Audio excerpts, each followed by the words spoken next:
Salomão e o estado do homem na morte.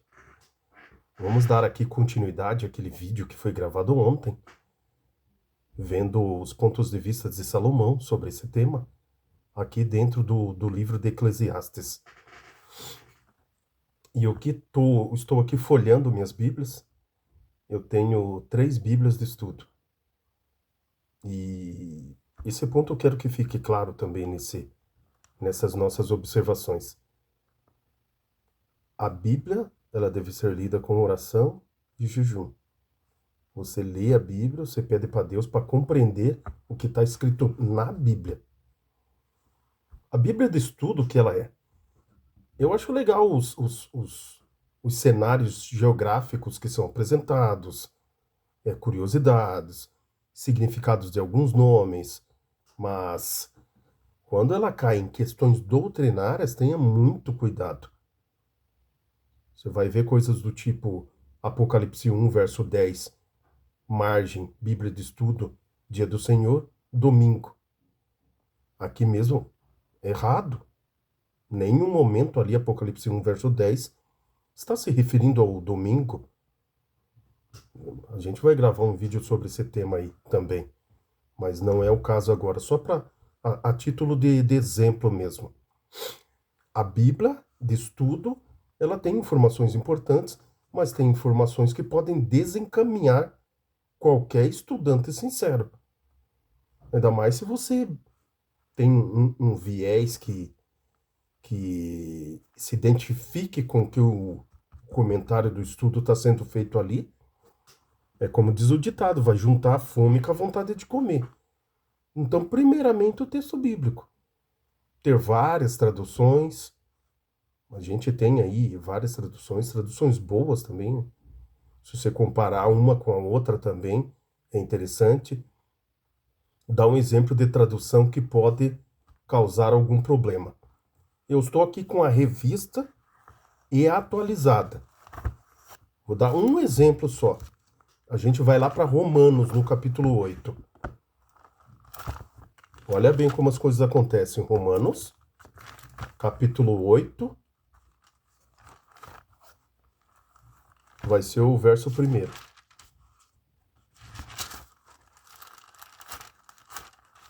Olha bem como as coisas acontecem. Romanos 8, verso 1 diz assim: Agora, pois, já nenhuma condenação há para os que estão em Cristo Jesus. E fechou, não diz nada mais. Mas a tradução, o texto original, ele pede mais alguma coisa nesse verso aqui. Neste verso. O verso aqui diz assim: Agora, pois, já nenhuma condenação há para os que estão em Cristo Jesus. Ele abre margem para a pessoa, bom, eu já aceitei a Cristo Jesus como meu Salvador. Ponto final.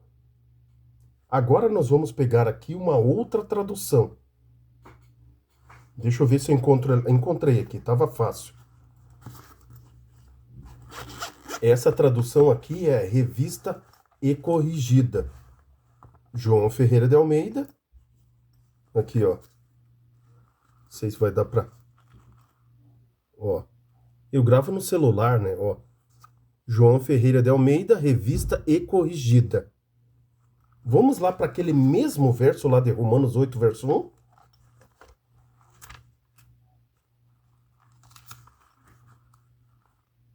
Marcos, Lucas, vamos lá para Romanos 8, verso 1. Fazer uma comparação entre traduções para você ver que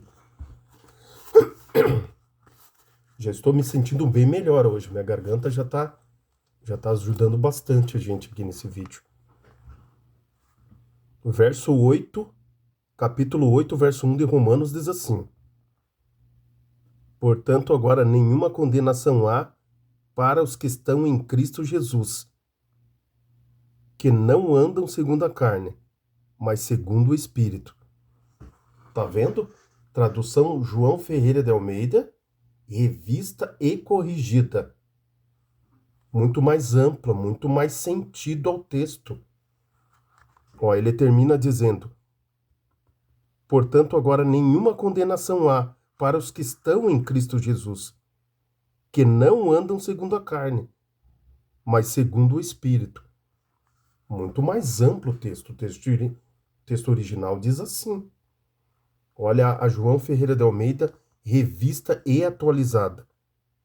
Agora, pois, nenhuma condenação há para os que estão em Cristo Jesus. E fechou nisso. Mas o texto completo diz assim, ó. Ele termina ainda dizendo: para os que estão em Cristo Jesus, que não andam segundo a carne, mas segundo o Espírito. Em outras palavras, para estar de fato em Cristo Jesus, é não andar segundo a carne, mas segundo o Espírito. Revista de Almeida, revista e corrigida, João Ferreira de Almeida, revista e corrigida, foi muito mais expressiva e concorda também com Romanos 8, verso 9, sobre a mesma questão. Então, neste texto, ela foi muito mais feliz, muito mais expressiva. Então, é legal a gente trabalhar com várias traduções, para você fazer comparações daquilo que vai ser melhor na tua compreensão do texto no momento da leitura. Vamos voltar lá para Eclesiastes, só para a gente ver que se você fazer essas conexões de traduções, aí no caso foi a tradução mesmo, não foi um comentário. Neste caso, as observações elas são mais delicadas, porque a tradução ela deveria ser muito mais séria, no sentido de apresentar realmente o que o original, tanto o hebraico como o grego, aí algumas partes aí em aramaico aí dentro das escrituras, ser mais fiel àquilo que eles realmente queriam transmitir. Agora, já no caso de uma Bíblia de estudo, o que ela vem falando ali é um comentário, claro, de vários estudiosos, de pessoas que têm bagagem para fazer um comentário bíblico tendo como base os textos originais, mas também, como a gente sempre tem comentado, tem a bagagem particular dele, que é sua crença particular, os seus pressupostos para fazer o comentário dentro da sua Bíblia de estudo, seja ela a Shedd, a Thompson, a Andrews, a Bíblia Shedd, enfim, elas têm todas os seus pressupostos por trás, a sua intenção, muitas vezes doutrinária, não é só apresentar o que o texto está dizendo e nós vamos mostrar nesse vídeo aqui, mas já há a sua compreensão daquilo que ele acha que é certo ou errado, já está incutido dentro do comentário da Bíblia de comentário. O texto aqui em Eclesiastes, capítulo 3, do 16 ao 22, é sobre esses versos que a gente vai tratar agora. A semelhança aparente na morte entre homens e animais. Aqui eu tenho que discordar desse título aqui. Esse título foi dado como se um resumo de tudo o que está sendo dito aqui, do verso 16 ao verso 22. Aqui ele não está tratando de uma semelhança aparente, tendo que ele vai falar do estado do homem na morte. Ele trata de uma semelhança absoluta. Não existe a semelhança aparente nesse caso aqui. Verso 16 vai dizer assim, ó. Vi ainda debaixo do sol que no lugar do juízo reinava maldade, e no lugar da justiça, maldade ainda. Em outras palavras, só a maldade estava dominando as ações humanas. E o contexto aqui estabelece a expectativa de um juízo futuro. Isso é ensino corrente também em toda a Bíblia. Então disse comigo, Deus julgará o justo e o perverso, pois há tempo para todo propósito e para toda a obra. Isso é um ensinamento corrente aqui em Eclesiastes e também em toda a palavra, que Deus há de trazer a juízo todas as obras, quer sejam boas, quer sejam más. Então, o que a gente tem que compreender a respeito do juízo divino, que muitas pessoas não compreendem? Como se Deus vivesse solitário no céu. Ele é um ser consciente, ou seja, ele é consciente de todas as coisas, né? Onipresente, onipotente e onisciente. Significa que ele conhece todas as coisas. A necessidade do juízo não é para esclarecimento de Deus. Isso que as pessoas não entendem. Há os anjos nos céus, há necessidade de esclarecimento. A própria não destruição de Satanás, no exato momento da queda, é um exemplo desse juízo pré-advento que a gente tanto prega, que a gente tanto ensina. Não é um esclarecimento para Deus, mas um esclarecimento aos anjos não criados e a todos os mundos. Eu, particularmente, acredito que nós não estamos sozinhos aqui nesse mundo. A gente vai fazer alguns vídeos a respeito também sobre a existência de pessoas em outros planetas também, que foram criados à imagem de Deus. Isso vai ser num momento posterior, não neste vídeo aqui. Mas nós devemos compreender essas coisas. Deus é onisciente. Os outros seres criados, não. E eles, como diz o apóstolo Paulo, nós temos sido espetáculos aos mundos, a estes seres criados que estão observando esse drama que os seres humanos aqui na Terra, e estes que por sua vez caíram em pecado, o drama que nós estamos vivendo nesse exato momento. O verso 18. Disse ainda comigo: é por causa dos filhos dos homens, para que Deus os prove e eles vejam que são em si mesmos como os animais. Aí ele vai fazer as considerações. Por que que os homens são semelhantes aos animais? Lembrando que lá em Gênesis, o texto diz que os homens foram criados à imagem de Deus. Aqui, e não há contradição. Não há contradição. Nós vamos fazer alguns trabalhos sobre o texto de Gênesis, mas não há uma contradição. Um dizendo que foi criado à imagem de Deus, outro dizendo que os homens são como os animais. Em que momento isso acontece? Isso é interessante a gente frisar. Lendo novamente o verso 18, disse ainda comigo: é por causa dos filhos dos homens, para que Deus os prove, e eles vejam quem são em si mesmos como os animais. Verso 19. Porque o que sucede aos filhos dos homens, sucede aos animais. Os mesmos lhes sucede. Conforme morre um, assim morre o outro. Todos têm o mesmo fôlego de vida, e nenhuma vantagem tem o homem entre os animais, porque tudo é vaidade. Observando a clareza do texto e sobre a condição do homem na morte, comparando-se a um animal. Lembra lá em Eclesiastes, no capítulo 9, verso 4? A questão do homem, o cão vivo, sendo superior a um leão morto. Aqui ele faz mais ou menos essas mesmas considerações da desvantagem e vantagem de um em relação ao outro. Mas estando um homem morto e um animal morto também, isso é muito importante a gente compreender. Não existe de fato nenhuma vantagem do homem em relação ao animal, estando os dois mortos. É o que o texto está dizendo. É o que a gente acabou de ler. Todos têm o mesmo fôlego de vida. E nenhuma vantagem tem o homem sobre os animais, porque tudo é vaidade. Todos vão para o mesmo lugar. Entendendo? Todos vão para o mesmo lugar, tanto os animais como os homens depois de mortos.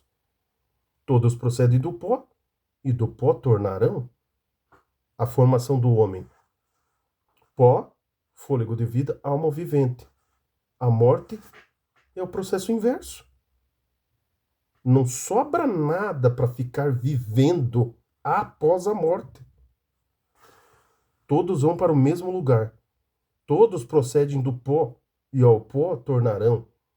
Aqui ele faz menção ao princípio de existência dos seres humanos. A maneira que o homem foi constituído do início da criação humana. Ele está fazendo uma menção de Gênesis. Verso 21. Quem sabe se o fôlego de vida dos filhos dos homens se dirige para o céu e o dos animais para baixo, para a terra? Questionamento que já foi respondido nos versos 19 e 20.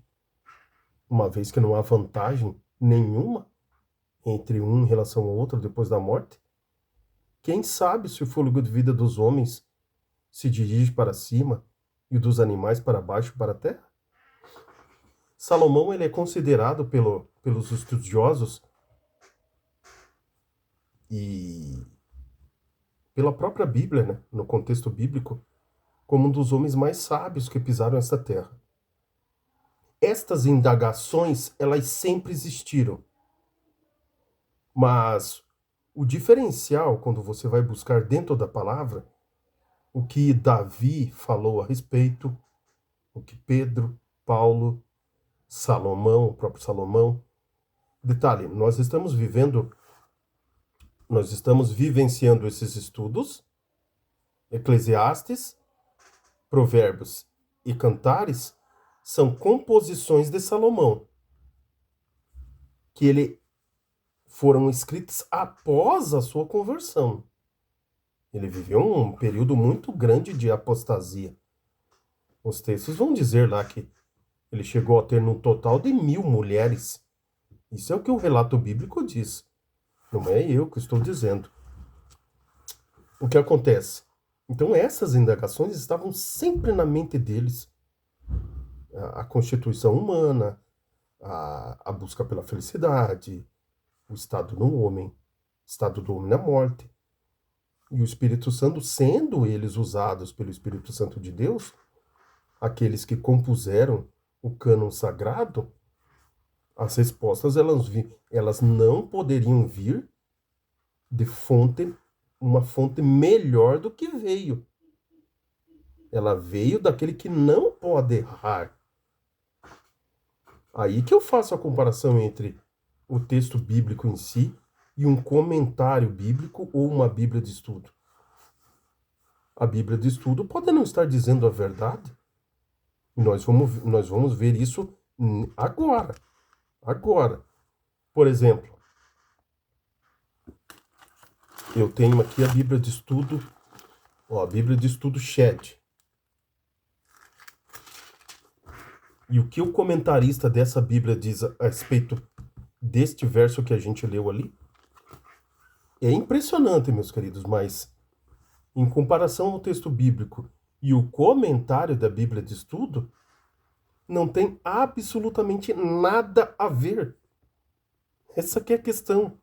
Vamos ao comentário que ele faz lá de... Ele vai comentar Eclesiastes. Nós estamos aqui no capítulo 3. Vamos ver aqui o verso 19. Olha de fato que comentário mais infeliz. E eu sou obrigado a dizer essas palavras. O mesmo lhe sucede. Aparentemente o mesmo, pois o seu corpo é de procedência idêntica. É terreno e volta para a terra. Por isso o mesmo homem deixa de ambicionar as coisas terrenas, igualmente perecíveis. O verso 21 aqui, ó. E esse é o que eu quero. Bíblia Shed, capítulo 3, verso 21, comentário aqui da Bíblia Shed, diz assim: quem sabe? Não que Salomão duvidasse da imortalidade da alma. Olha a heresia ensinada. A dúvida aparentemente diz respeito à localização do céu ou do inferno. Isso aí não é verdade. Isso aí não condiz absolutamente nada com a verdade. Nesse texto aqui, eles foram infelizes. E muito infelizes.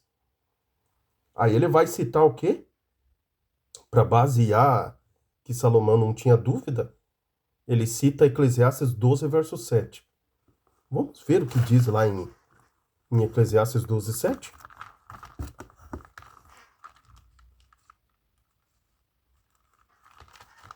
Aqui mesmo, né? Eclesiastes 12, 7 eu passei por... Eu estava vendo em uma paginação muito à frente. Ó, Eclesiastes 12, 7 diz assim: e o pó volta à terra como era, e o espírito volta a Deus que o deu. Aonde que está aqui um espírito imortal? Ou aonde que o texto ensina a imortalidade da alma? Em Eclesiastes 12, 7. Em lugar nenhum.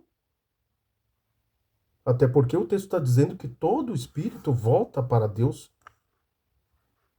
Deveríamos crer que, se esse espírito é a alma imortal e consciente de alguém que subiu para o céu, todos os ímpios e pecadores e estupradores e ladrões e que não se converteram estariam exatamente no céu após a morte. Porque o texto diz que e o pó volta à terra como era, e o espírito volta a Deus que o deu. Sem exceção se a pessoa fez o bem ou fez o mal.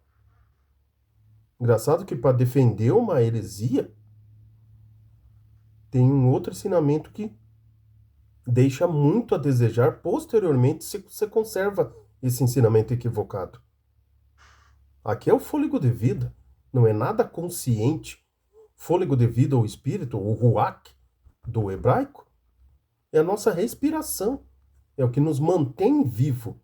E isso não é uma pessoa dentro de uma outra pessoa, que logo após a morte do corpo, essa outra pessoa sai da gente e vai imediatamente para o céu. Até pelos critérios lógicos de salvação que são apresentados pela palavra, o ímpio não tem vida em si mesmo. Portanto,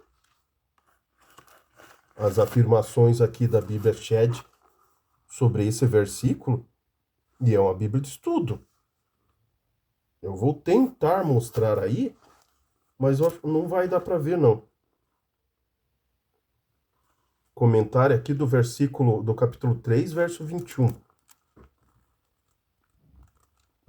Não dá para ver. Eu gravo num celularzinho simples, mas tá aqui, ó. A pessoa conseguir ler Eclesiastes 12, verso 7 e entender que se trata de imortalidade da alma, é uma deturpação absoluta do texto. O texto simplesmente diz: o corpo vai voltar para a terra, o fôlego de vida dado por Deus volta a Deus. E esse fôlego não é ninguém conhecido. Não é nenhuma alma imortal ou espírito imortal. É apenas aquilo que nos faz respirar. É a nossa vida em si, né? A nossa respiração. Da própria palavra hebraica, ruach. O ruach é fôlego de vida, não é alma imortal. Voltando ao texto aqui da Bíblia Shed, quem sabe, ó, não que Salomão duvidasse da imortalidade da alma. A dúvida aparentemente diz respeito à localização do céu ou do inferno. Aqui entra um outro ponto também. Primeiro, não existe biblicamente falando a ideia de inferno conforme é ensinado tradicionalmente. Esse é um ponto que tem que ficar bem claro também.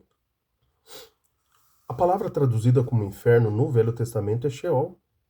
Significa literalmente a sepultura. Só isso. Não é todo esse quadro de fogo e chamas, aonde o diabo, os seus anjos e os ímpios estão morando nesse exato momento.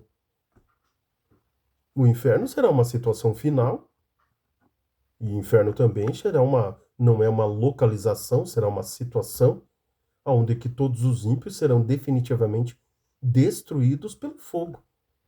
O inferno não vai ser um lugar de conservação de almas sendo queimadas eternamente. Em nenhum momento, aqui em Eclesiastes, Salomão faz questão, faz menção, melhor dizendo, desses ensinamentos. Doutrina do inferno, imortalidade da alma. Você vê aquela questão dos pressupostos?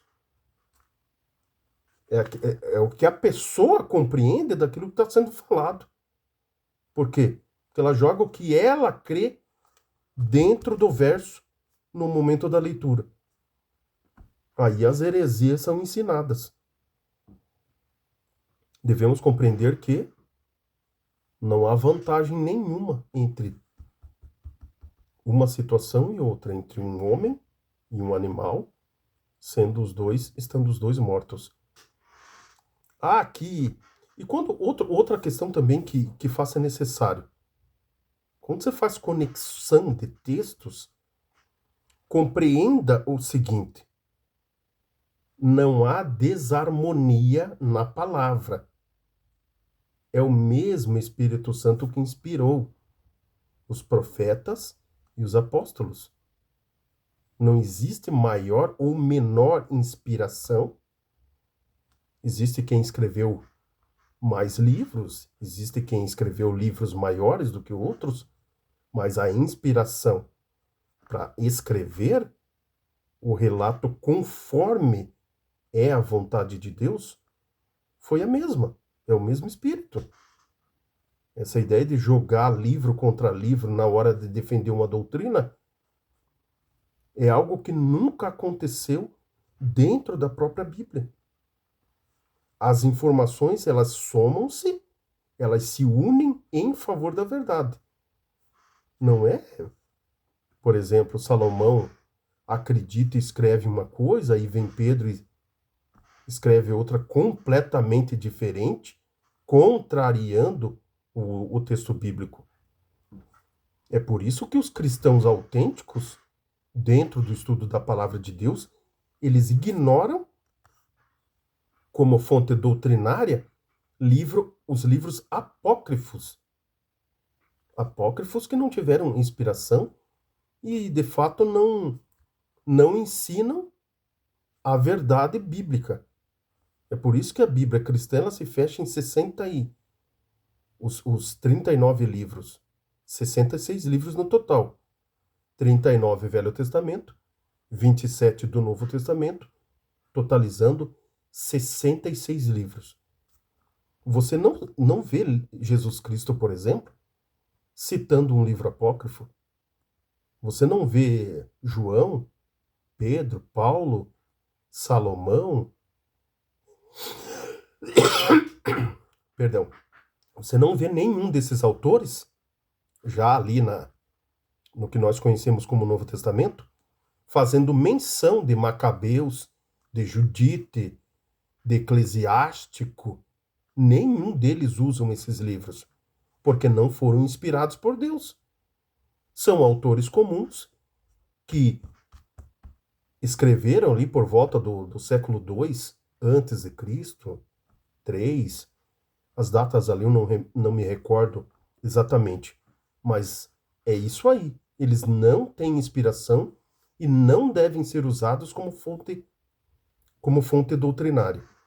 Até porque ensinam, dentro desses livros apócrifos, eles ensinam heresias que não eram aceitas como verdades. Uma heresia, óbvio que não é uma verdade. Eles ensinam heresias que contrariam e contradiz os ensinos de Gênesis a Apocalipse, totalizando os 66 livros da Bíblia. Portanto, meus queridos, tome cuidado com comentários bíblicos. Ore pedindo a inspiração, aquele que inspirou a palavra é o que vai fazer você entender. Não existe uma estratégia mirabolante, é só isso. É oração e leitura da palavra. Tome cuidado com comentários bíblicos, como a gente viu aqui. Comentário da Bíblia Shed. Não que Salomão não acreditasse na imortalidade da alma. Os textos dele são claros, dizendo que ele nunca acreditou nisso. Quem pensa que ele acreditava é o comentário bíblico. É a Bíblia de estudo, não o próprio Salomão. O texto diz com todas as letras que não há vantagem em relação de um ao outro e devemos ficar com este ensino. Até porque a gente tem mencionado muito isso aqui nos nossos vídeos, que uma mentira ela não virá sozinha.